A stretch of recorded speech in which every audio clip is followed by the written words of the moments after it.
कक्षा 11वीं कॉमर्स विषय व्यवसाय अध्ययन अध्याय 7 चल रहा था व्यवसायिक वित्त के स्रोत, जिसका आज सेकंड क्लास है। फर्स्ट क्लास में मैंने बताया था व्यवसाय में वित्त की क्या प्रकृति है, व्यवसाय में वित्त की क्या आवश्यकता है ना। आज हम लोग पढ़ेंगे व्यवसाय वित्त के प्रकार। व्यवसाय वित्त के प्रकार अर्थात व्यवसाय में जो हम वित्त अर्थात मुद्रा, पैसा, पूंजी का जो स्रोत हमको जो प्राप्त होता है वह किन किन प्रकारों से प्राप्त होता है या उसके क्या प्रकार है। हमको जो पैसे की आवश्यकता पड़ती है वो कितने समय के लिए पड़ती है, हम किस प्रकार की पूंजी या मुद्रा को प्राप्त करते हैं, अर्थात जो पैसा हमको मिलता है वो लंबे समय के लिए होता है या बहुत कम समय के लिए होता है या कम से ज्यादा और अधिक से कम अर्थात मध्य, है ना। तो इस प्रकार की स्थिति होती है। तो पहला है दीर्घकालीन वित्त अर्थात लंबे समय के लिए पूंजी या पैसा। दूसरा होता है अल्पकालीन वित्त, अल्पकालीन मतलब कम समय के लिए, और एक होता है मध्य अवधि वित्त। तो सबसे पहला पॉइंट होता है दीर्घ अवधि वित्त। इसकी आवश्यकता स्थायी परिसंपत्ति या नवीन भवन, यंत्र, मशीन, निवेश हेतु, विस्तार कार्यक्रमों के वित्त पोषण हेतु होती है। दीर्घ अवधि नीति वित्त की जाती है, जैसे 5 वर्षों से अधिक अवधि के लिए। दीर्घकालिक अवधि के लिए पैसा प्राप्त करना अर्थात 5 वर्षों से अधिक के लिए होगा तो उसको बोलते हैं दीर्घ अवधि विधि। 5 वर्षों के लिए, जिसमें हम लोग लंबे समय के लिए अंशों का निर्गमन करते हैं, ऋण पत्रों का निर्गमन करते हैं या किसी अन्य पक्षकार या वित्तीय संस्था से क्या करते हैं, पैसा ऋण के रूप में प्राप्त करते हैं। दीर्घ अवधि वित्त की अपेक्षित राशि व्यवसाय के प्रकार अपेक्षित स्थायी परिसंपत्तियों पर निर्भर करती है। उदाहरण स्टील, बड़ी स्टील, सीमेंट, केमिकल फैक्ट्री की दशा में भवन, मशीनरी, उपकरणों की भारी निवेश की जाती है। कपड़े बनाने के लिए छोटी फैक्ट्रियां, इलेक्ट्रॉनिक वस्तुओं रिपेयर करने वाली छोटी वर्कशॉप की दशा में स्थायी परिसंपत्तियों में कम निवेश आवश्यकता होता है। विनिर्माताओं की आवश्यकताओं की तुलना में व्यापारियों की सामान्यतः दीर्घ अवधि निवेश हेतु कम धनराशि की आवश्यकता होती है। उसके बाद आता है मध्य अवधि।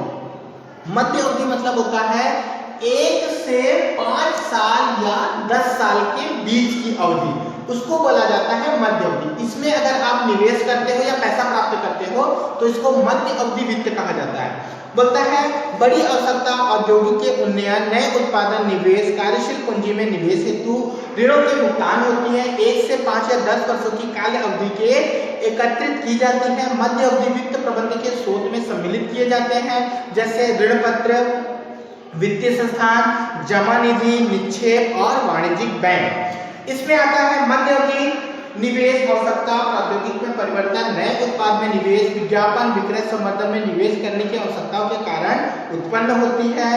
इस निवेश में उत्पन्न की गई अतिरिक्त आय उपयोग मध्य अवधि पूंजी का भुगतान के लिए किया जाता है। नव स्थापित कार्यक्रमों उपक्रमों के लिए वित्त आवश्यकता नहीं पड़ती। और आता है अल्प अवधि। अल्प अवधि वित्त मतलब होता है वह अवधि जो 1 वर्ष से कम होगा अर्थात 12 माह से कम होगा। वित्त इसकी आवश्यकता कार्यशील पूंजी में अल्पकालीन आवश्यकताओं को पूरा करने हेतु होती है। इसकी अवधि 12 माह या 12 महीने से कम होगी। 1 वर्ष या उससे कम की अवधि को अल्प अवधि कहा जाता है। इसमें जमा निक्षेप और व्यापारिक उद्यान के छोटे मोटे उधारी हम जो लेते हैं, और वाणिज्यिक बैंक या ग्राहक अग्रिम जो ग्राहक हमको एडवांस में देके जाता है, उन सबको अल्प अवधि के अंतर्गत रखा गया है। इसमें आता है अल्प अवधि विधियों की आवश्यकता व्यवसाय संचालन के रखरखाव, कच्चा माल क्रय करने, मजदूरी, वेतन, पानी, बिजली, किराया, कर आदि के भुगतान के लिए किया जाता है। ये तो था प्रकार। अब आता है स्रोत कि पैसा हम लोग जो वित्त जो व्यवसाय के लिए हम लोग वित्त की आवश्यकता या जब हमको प्राप्त होती है वो किन किन माध्यमों से प्राप्त होती है, इसकी क्या स्रोत है। तो पहला होता है स्वामियों की निधि अर्थात जो व्यवसाय के मालिक होते हैं, चाहे वो आपका पैसा जो लगाते हैं या आप उधार लेते हो, तो जो भी व्यवसाय के स्वामी होंगे तो उन स्वामियों के माध्यम से जो पैसा आएगा उसमें हमारे समता अंश, पूर्वाधिकार अंश और प्रतिधारित आय इसको रखा गया है। और दूसरा बोलता है यदि आप पैसा उधार से प्राप्त करते हो तो आता है ऋण पत्र, वित्तीय संस्था, बैंक और सार्वजनिक जमा। इन सब के द्वारा ही आप पैसा प्राप्त करते हो। या तो स्वामियों के द्वारा पैसा प्राप्त करोगे, स्वामी से मतलब है यहाँ पर व्यवसाय के मालिक जो अपनी कंपनी का अंश को खरीदते हैं, अंशों को खरीदते हैं, चाहे वो अंश समता अंश हो चाहे पूर्वाधिकार अंश हो। और उधार ली गई संपत्ति, उधार ली गई संपत्ति से मतलब होता है कि आप ऋण पत्रों को हम लोग जब निर्गमन करते हैं तो जनता हमारी व्यवसाय में पैसा लगाती है, अर्थात जनता से हम पैसा मांगते हैं। अगर हम जनता से पैसा नहीं मांगते हैं तो वाणिज्यिक बैंक या वित्तीय संस्थानों से हम कहीं ना कहीं से हम उधार लेंगे, ऋण प्राप्त करेंगे। तो दो तरीके से हम वित्त का स्रोत, हम पैसे का जुगाड़ लगाते हैं, ये बोल सकते हैं, या तो स्वामियों के माध्यम से या कहीं उधार से। तो स्वामियों की निधियां या स्वामित्व कोष, जिसको स्वामित्व पूंजी बोला जाता है, ये एक प्रकार का उधार ही होता है। व्यवसाय के लिए यह एक प्रकार का उधार ही होता है कि स्वामी अपने व्यवसाय में पैसा लगाए और भविष्य में जैसे जैसे व्यवसाय में पैसा या लाभ होते जाता है तो लाभ का कुछ भाग कोष में रखकर लाभ के पैसे से स्वामियों के अंशों का पैसा को क्या किया जाता है, शोधन किया जाता है, वापस किया जाता है। बोलता है स्वामी की पूंजी का आशय, स्वामी मतलब अंशधारी के अभिभावक निधियों द्वारा व्यवसाय की पुनर्निवेश लाभों से है। स्वामी की पूंजी की विशेषता, अर्थात जो स्वामी या मालिक अपने व्यवसाय में पैसा लगाता है उनकी पूंजी को ही बोला जाता है स्वामित्व कोष। इसके अंतर्गत यह स्थायी पूंजी होता है। स्थायी पूंजी का मतलब होता है स्वामी अपना पैसा व्यवसाय से कभी नहीं निकालता, वो हमेशा जब तक व्यवसाय बंद नहीं होगा तब तक उसका पैसा उस व्यवसाय में लगा रहता है, मतलब ये स्थायी पूंजी है।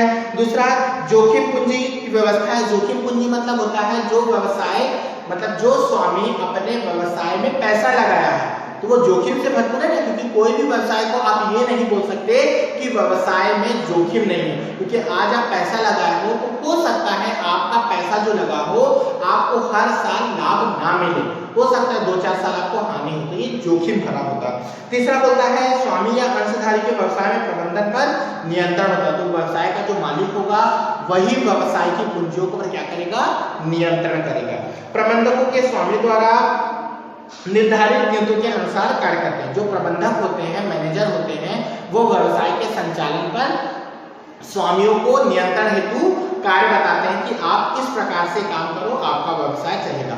और जो स्वामी होते हैं अपने पूंजियों को क्या करते हैं, उन्हीं के अनुरूप खर्च करते हैं।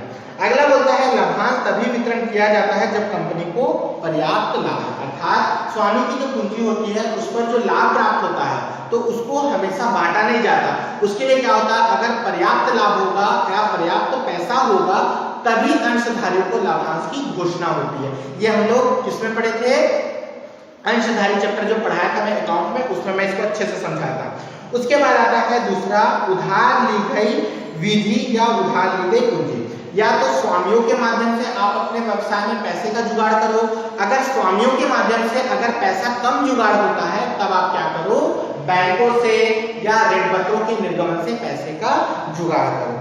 इन निधियों में जनता, बैंक, वित्तीय संस्थानों से ऋण उधार के रूप में एकत्र की जाती है, अर्थात आप बैंकों के माध्यम से, वित्तीय संस्थानों के माध्यम से या जनता से आप क्या करते हो, पैसा उधार लेते हो।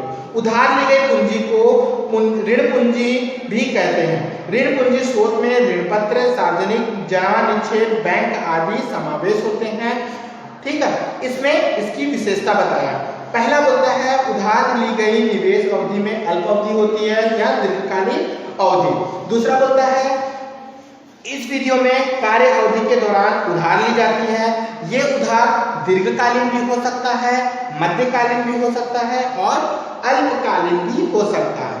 तीसरा पॉइंट बोलता है ऋणदाताओं की व्यवसाय में प्रबंध पर, नियंत्रण पर कोई अधिकार नहीं है। देखो, हम स्वामियों से भी पैसा व्यवसाय में लगाते हैं और किसी तृतीय पक्षकार से भी पैसा लगाते हैं। तो जो स्वामी पैसा लगाएगा वो व्यवसाय का मालिक होगा, ठीक है, क्योंकि वो अंशों के माध्यम से पैसा लगा रहा है। और अगर कोई तृतीय पक्षकार हमारे व्यवसाय में पैसा लगा रहा है अर्थात उधार देता है तो वो तृतीय पक्षकार व्यवसाय का मालिक नहीं होगा, क्योंकि वो केवल उधार दिया है, पैसा नहीं लगाया। और उस उधार के बदले उसको क्या देना पड़ता है, व्यवसाय वाले को ब्याज देना पड़ता है, चाहे व्यवसाय की स्थिति कैसी भी हो, व्यवसाय में लाभ हो चाहे हानि हो। उसको ब्याज देना ही पड़ेगा। तो वो व्यवसाय के संचालन व नियंत्रण पर कभी भी अपना हक नहीं मांग सकते। अर्थात ये नहीं बोल सकते कि हमने व्यवसाय को उधार दिया है तो हम व्यवसाय का संचालन करेंगे। हाँ, किंतु जो व्यवसाय के स्वामी होते हैं, स्वामित्व पूंजी जो लगाते हैं, वह व्यवसाय के संचालन पर भाग ले सकते हैं। अगला बोलता है उधार ली गई पूंजी पर ब्याज नियमित अंतरालों में अदा करना पड़ता है। अर्थात व्यवसाय की स्थिति कैसी भी हो, चाहे लाभ हो चाहे हानि की स्थिति हो, ऋणदाताओं को उधार पर ब्याज क्या देना पड़ता है, कंपलसरी, एक अंतराल में, 2 महीना में चाहे होगा, 6 माही होगा तो देना पड़ेगा, वार्षिक होगा तो देना पड़ेगा, पर देना जरूर पड़ेगा। उसके बाद आता है लास्ट, उधार ली गई विधियों की सुरक्षा के लिए व्यवसाय की मूर्त संपत्ति की प्रतिनिधि देनी पड़ती है। अर्थात यदि आप कहीं से उधार प्राप्त करते हो, चाहे बैंकों के माध्यम से होगा, चाहे आप किसी अन्य तृतीय पक्षकार से अगर आप उधार लेते हो, तो ऐसी स्थिति में आपको अपनी परिसंपत्ति अर्थात स्थायी संपत्ति को गिरवी रखना पड़ेगा, या स्थायी संपत्ति का आपको बताना पड़ेगा कि हमारे पास इतनी स्थायी संपत्ति है जिसके आधार पर ही आप क्या कर सकते हो, उधार मांग सकते हो। क्योंकि अगर व्यवसाय की स्थिति खराब होती है, धीरे धीरे व्यवसाय हानि में चला जाता है, तो जो तृतीय पक्षकार जहां से आप उधार लिए हो तो उनका पैसा आपको वापस करना पड़ेगा। तो अगर व्यवसाय की स्थिति खराब है और तृतीय पक्षकार पैसे की मांग करता है, तब आप अपनी संपत्तियों को बेचकर उन पक्षकारों का निपटारा करना पड़ेगा, क्योंकि तृतीय पक्षकारों को ब्याज के साथ साथ समापन की दशा में पैसा वापसी का पहला अधिकार प्राप्त होता है। उसके बाद आता है शेयर, जिसको हम लोग अंश बोलते हैं। तो अंश के बारे में मैं छोटा सा बता रहा हूं, बाकी हम लोग नेक्स्ट चैप्टर में अच्छे से पढ़ेंगे। अंश मतलब होता है जो कंपनी या व्यवसाय, यहां पर मैं कंपनी लेकर चल रहा हूं, तो कोई भी कंपनी की जो पूंजी होगी, क्या होगा, जो कंपनी की पूंजी होगी, वह पूंजी को छोटे छोटे भागों में विभाजित करके अन्य पक्षकारों को बेचा जाता है। और या ये बोल सकते हो कि व्यवसाय की जो पूंजी छोटे छोटे भागों में विभक्त होती है, उसी भाग को यहाँ पर शेयर बोला जाता है। केवल इतना ही याद रखेंगे कि व्यवसाय की जो पूंजी होती है या किसी कंपनी की जो पूंजी होती है, उस पूंजी के छोटे छोटे भागों को, पूंजी को छोटे छोटे भागों में बांट दिया जाता है। उस भागों को अंश बोला जाता है जब तक वह स्कंध में परिवर्तन ना हो। ठीक है, तो अंश के बारे में हम लोग नेक्स्ट क्लास में अच्छे से पढ़ेंगे, क्लास 3 में। तो जितना मैंने बताया कि कंपनी को पैसे की आवश्यकता कहां कहां से होती है, कंपनी किन किन पक्षों से पैसे को प्राप्त करता है, चाहे वह तृतीय पक्षकार से पैसा प्राप्त करना हो, चाहे अंशधारियों के स्वामियों से पैसा प्राप्त करना हो। स्वामियों से अगर पैसा प्राप्त करता है तो स्वामी व्यवसाय के संचालन पर भाग ले सकते हैं, पर्याप्त लाभ होने पर लाभ की व्यवस्था की जाती है।